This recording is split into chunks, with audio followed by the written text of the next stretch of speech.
Hi there, I'm Ryan, ALS paramedic down in Victoria. This is my assignment 3 RSI video. Just a quick look at my setup before I continue on. To my right, so I've got my tubes with bougie, stylet, LMA, OPA and scalpel. I've got lubricant, I've got gastric bag as well as ET tape and a cuff pressure checker. I've got my oxygen off to the right and the suction coming under the patient's head. Easy to grab when I need it in case there is some secretions in the airway. Onto the left, so I've got my laryngoscope blades, and I didn't have access to a video laryngoscope, but that's where it would be as well. I've got my checklist in front of me, nice and easy to read out if it is just me there, or if I had Mike, a colleague, they would be the one reading out the checklist. Down near the access, IV access, I've got all my drugs set up, and make it easy for whoever's pushing the drugs. I've got it all set up ready to go. So from right to left, I've got my ketamine and rocuronium. I've got atropine set up in case it's needed. I also have some vasopressor support, so metaraminol and noradrenaline infusion ready to go. I've got some ongoing sedation there at the end to make it easy set up. So we've got fentanyl midaz as well as just some fentanyl for some analgesia. I've also got some fluid hanging up and primed, ready to go in case the patient needs some fluid support. And I didn't have access to one, but the bin reflects where the monitoring would go so that everyone can easily see it in case we need it.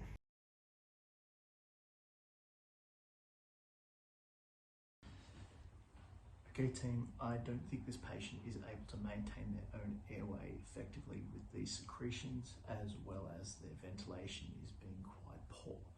I believe we need to go down an RSI pathway for this patient. Does everyone else agree? Okay, excellent. So can anyone think of any contraindications or precautions that we need to think of? We know that this patient doesn't have any allergies to any medications, but is there anything else that anyone can think of? All right, not a problem. So I'm going to have yourself as my airway assistant, and I'm going to have you as our drug pusher, as well as keeping a very firm eye on our monitoring for us. Our airway plans are that we are going to go for plan A being a tube first, and we're going to optimize every chance to get the tube. We do have our rescue airway options of an LMA as well as an OPA and NPA. If that is unsuccessful and I call out can't intubate, can't oxygenate, we also have our crike kit here ready to go so that we can perform scalpel finger bougie. If I'm performing the tube and it looks like I'm having some difficulty getting a view, I might ask you to assist with head scope throat, as well as performing some right lid retraction, as well as burp if we're going to need that. Pre-oxygenation, so continuing through with the checklist in front of me. So we've got ECG monitoring on down towards the feed end so everyone can see it. We do have the Zoll and EMMA capnography on and working effectively. We can see we've got a good respiratory waveform. I've got the BVM set up in front of us. I've got PEEP on the end of the BVM. I've got an oxygen supply connected, and we've got a backup just off to the right.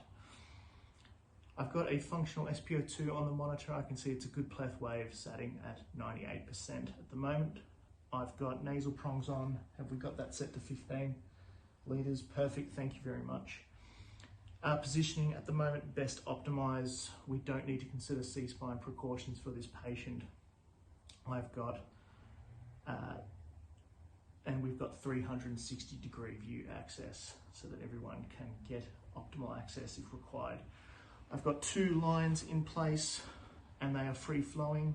Perfect, thank you. We've got our perfusion optimized as best we can, but we do have some vasopressors available for us if we do need some extra support, as well as some fluid hanging in case we need some of that. We do have our drug set up.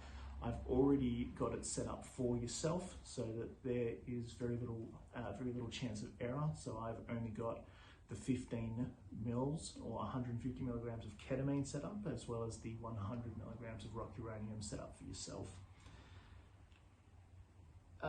On my left, I've got laryngoscopes. I've got 2 blades, 2 different scopes, and I do have a video laryngoscope if needed. To my right, I've got 2 tubes, 1 bougie, 1 stylet. I do have a tube tie there next to me. I've got suction just under the patient's head. It is on and flowing and working. I do have my OPA and NPA. I've got lubricant available. I do have my scalpel set up. I've got the membrane, and we've got the membrane already marked. Does anyone have any questions at any point? No, okay, so we are pre-oxygenation the patient. We've been doing this for at least 3 minutes. I'm going to get you to give the 150 milligrams of ketamine. Perfect, thank you. I'm going to give the 100 milligrams of rocuronium.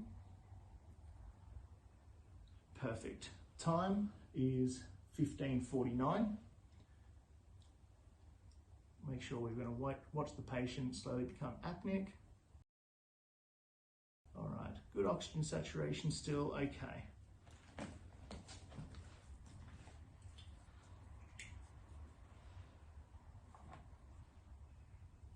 Endoscope blade going in, starting at the right, keeping the tongue to the left, moving the blade forward.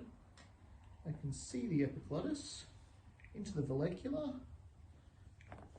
A little bit of pressure in there. I can see the adenoids. I can see the vocal cords. Getting my bougie, coming in. Visualize it going past the cords. I'm doing that. Advancing the tube. You can see that going past. All right, laryngoscope out. I'm holding onto the tube, pulling the bougie out. Everyone protect your eyes as we're coming out here. There we go. Out, holding on, inflating the cuff. Bag going on. Good rise and fall. Let's get a good 6 breaths. Let's have a look at that waveform. Looks like a good respiratory waveform.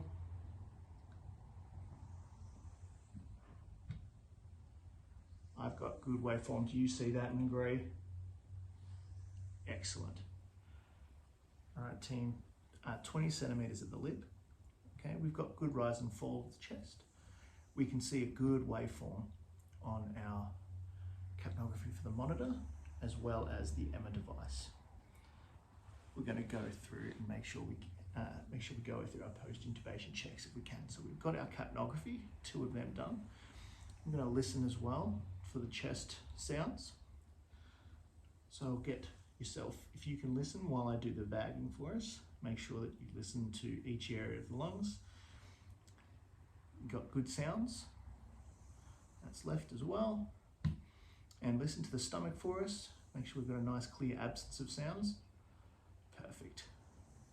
Okay, I can see misting in the tube as well. All right, so confident to say that the tube is correctly in place. All right, so we're going to go through our post-intubation cares. So our airway part, we need to ensure that we've got the tube tied. Can I get you to bag the patient for us while I do the tube tying for us? Thank you very much.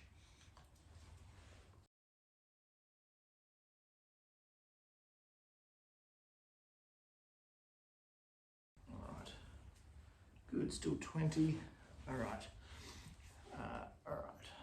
we're going to check our cuff pressures, make sure that it's sitting nicely. Good, 20 centimeters of water. Okay, I'm going to make sure that we've got ongoing sedation going for the patient, as well as the ongoing paralysis. I'll get you micro-level interventions. Can I get you to ensure that we've got the ongoing sedation for us? I'll take over bagging. Thank you very much. I also need to look at getting a bite block in place just in case. I've got OPA that will fit nicely. Just put that in there. Make sure that tube stays in place. We don't accidentally bite it off. After we've got the ongoing sedation that's sorted, can I get you to set up the ventilator for us, please, and that way we don't have to be bagging the whole way into hospital. And can I get you to redo vital signs for us? So everything again from the top. Make sure we dot our I's, cross our T's, and not missing anything for us. Once we've got that sorted, we'll also look at getting a gastric bag set up, which I've got here just to my right. Make sure that we don't need any ongoing suctioning. I've got that here for us if we need. Have a look at the eyes, make sure the eyes are still equal and reactive to light. Perfect. I'm going to make sure I close them over so we don't dry them out at all. And we'll make sure that we keep maintaining the patient's temperature. So once we've got that temperature back from the vital signs, we'll try and make sure we maintain that. We also make sure we keep maintaining that end tidal as accurate as we can to what it was before we intubated. Does anyone have any questions? Excellent.